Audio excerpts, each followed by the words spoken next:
આમ આદમી પાર્ટીએ ગુજરાતના રાજકારણમાં મોટો દાવ રમ્યો છે। વિસાવદરમાં યોજાયેલા મહાસંમેલનમાં પાર્ટીએ 2027ની વિધાનસભા ચૂંટણી માટે રણનીતિ જાહેર કરી અને ભાજપ સરકાર સામે આકરા પ્રહારો કર્યા।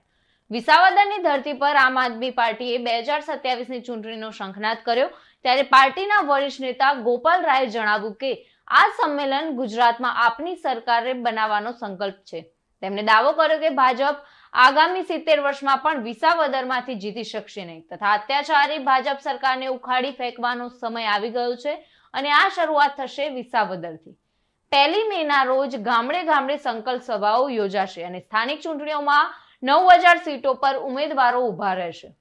તો આપના નેતા ગોપાલ ઇટાલિયાએ ભાજપને ડબલ એન્જિન સરકારને ધક્કા ગાડી ગણાવી અને વિસાવદરને નવી ઊંચાઈઓ પર લઈ જવાનું વચન આપ્યું। તેમણે કહ્યું, જો મને તક મળે તો હું આ વિસ્તારનું નામ રોશન કરીશ। નામાંકન વખતે ગુજરાતના ઇતિહાસની સૌથી મોટી 1 લાખ લોકોની રેલી યોજીશું। ઈસુદાન ગઢવીએ 2027ની ચૂંટણીને મહાભારત સાથે સરખાવી અને જણાવ્યું કે વિસાવદરની જનતા ભાજપને જડબાતોડ જવાબ આપશે। સપ્ટેમ્બર-ઓક્ટોબર 2025 સુધીમાં ઉમેદવારોની પસંદગી શરૂ થશે અને ચૈતર વસાવાએ ગોપાલ ઇટાલિયાને વિજયી બનાવવા અપીલ કરી જેથી ખેડૂતોના મુદ્દાઓ વિધાનસભામાં ઉઠાવી શકાય।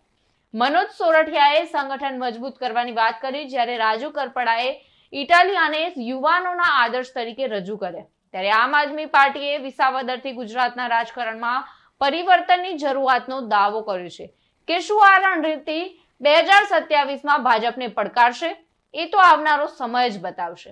જે વિસાવદરની જનતાએ આમ આદમી પાર્ટી પર ભરોસો મૂક્યો, આમ આદમી પાર્ટીના જે ઉમેદવાર હતા ભૂપતભાઈ, એને જીતાડીને વિધાનસભામાં મોકલ્યા કે ભૂપતભાઈ આ વિસ્તારના ખેડૂતોનો અવાજ બને, રીસર્વેમાં થયેલા ગોટાળા એની અવાજ મૂકે, સાથે આ જે અહીંયા જે કૌભાંડો થાય છે, મગફળીમાં કૌભાંડો થયા, ડાંગરના કૌભાંડો થયા, જેવા અનેક કૌભાંડોનો અવાજ વિધાનસભામાં ગુંજે એના માટે ભૂપતભાઈ પર ભરોસો હતો। પણ ભૂપતભાઈએ અહીંના ખેડૂતોનો વિશ્વાસઘાત કરીને ભારતીય જનતા પાર્ટીની લાલચમાં આવીને ભારતીય જનતા પાર્ટીમાં જોડાઈ ગયા, જેનાથી જે પેટા ચૂંટણી આવી છે ત્યારે આ ગુજરાતના યુવાનોનો અવાજ, અમારા સૌના માર્ગદર્શન અને આમ આદમી પાર્ટીના જુજારુ નેતા એવા ગોપાલભાઈ ઇટાલિયાને આ પેટા ચૂંટણીમાં ઉમેદવાર તરીકે આમ આદમી પાર્ટીએ જાહેર કર્યા છે। એની શરૂઆત આજે આ અમારું પ્રથમ કાર્યકરોનું સંમેલન હતું ત્યારે અમને વિસાવદરની જનતાને અમે અપીલ કરવા માટે આવ્યા છે કે ગોપાલભાઈ ઇટાલિયાને એક તક આપે અને તમારો જે સ્વાભિમાનની વાત છે, ખેડૂતોના સ્વાભિમાનની વાત છે, એ ગોપાલભાઈ પર ચોક્કસ ભરોસો કરે અને વિસાવદરમાં આમ આદમી પાર્ટીના ઉમેદવાર તરીકે ગોપાલભાઈને જીતાડવા માટે આજે ગુજરાતના તમામ વિસ્તારોમાંથી કાર્યકરોની અહીંયા સારું સંમેલન હતું અને આવનારા દિવસોમાં અમે તમામ લોકો ભારતીય જનતા પાર્ટીની આ તાનાશાહી સામે, આ જે ગુજરાતમાં ચાલી રહી ભય, ભ્રમ અને ભ્રષ્ટાચાર સામે અને એમની નકલી કારોબારની સામે વિસાવદરની બેઠક જીતવા માટે આજે અમારું મોટા પાયે કાર્યકરોનું સંમેલન હતું અને આવનારા દિવસોમાં આ સંમેલનની સાથે સાથે આવનારી તાલુકા જિલ્લા પંચાયત હોય કે આવનારી 2027માં હોય, આમ આદમી પાર્ટી ગુજરાતમાં તમામ બેઠકો લડશે અને પૂરી મજબૂતાઈથી લડશે। વિસાવદરને બેસાડની જનતા પાછી આમ આદમી પાર્ટીનો વિશ્વાસ કરશે। આમ આદમી પાર્ટી જે રીતના ગઈ વખતે અમે લડ્યા છે, આમ આદમી પાર્ટી પર એમને એટલો ભરોસો હતો પણ થોડી ઘણી લાલચને લીધે ભૂપતભાઈ ભાજપમાં જોડાઈ ગયા છે। ભાજપને શી જરૂર હતી?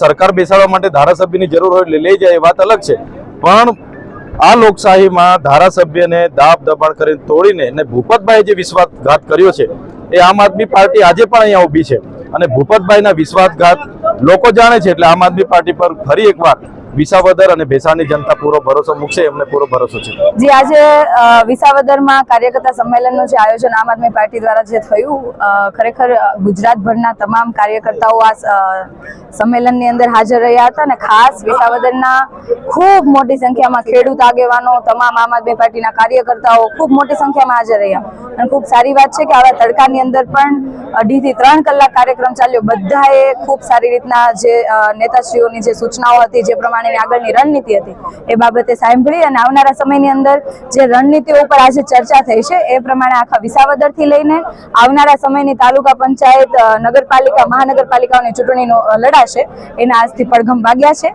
અને આવતીકાલથી વિસાવદરમાં આમ આદમી પાર્ટીના તમામ કાર્યકર્તાઓની સાથે ચૂંટણી પ્રચારમાં સૌ જોડાશે। આમ આદમી પાર્ટીનો એક વખત વિસાવદર અને બેસાણની જનતાએ વિશ્વાસ કર્યો તો આ વખતે કઈ રીતે જુઓ છો? અત્યારે અમે જેટલા ગામડાઓ પર ફરીએ છીએ, લોકોને મળીએ છીએ, તમામ લોકોનો એક જ અવાજ છે કે આ વખતે વિસાવદર માંગે છે પરિવર્તન, અને આ વખતે ગોપાલભાઈ ઇટાલિયા ખૂબ જંગી બહુમતીથી જીતશે. લોકો ઈચ્છે છે, વડીલો ઈચ્છે છે, ખેડૂતો ઈચ્છે છે, તમામ લોકો કહે છે કે આ વખતે અમારે ગોપાલભાઈ ઇટાલિયા. એટલે વિસાવદરની જનતાએ તો મન બનાવી જ લીધું છે કે આ વખતે આમ આદમી પાર્ટીની સીટ પરથી ગોપાલભાઈ ઇટાલિયા ખૂબ મોટી બહુમતીથી જીતશે. લોકોનો કેવો પ્રતિસાદ મળી રહ્યો છે? ખૂબ જ સારો પ્રતિસાદ છે.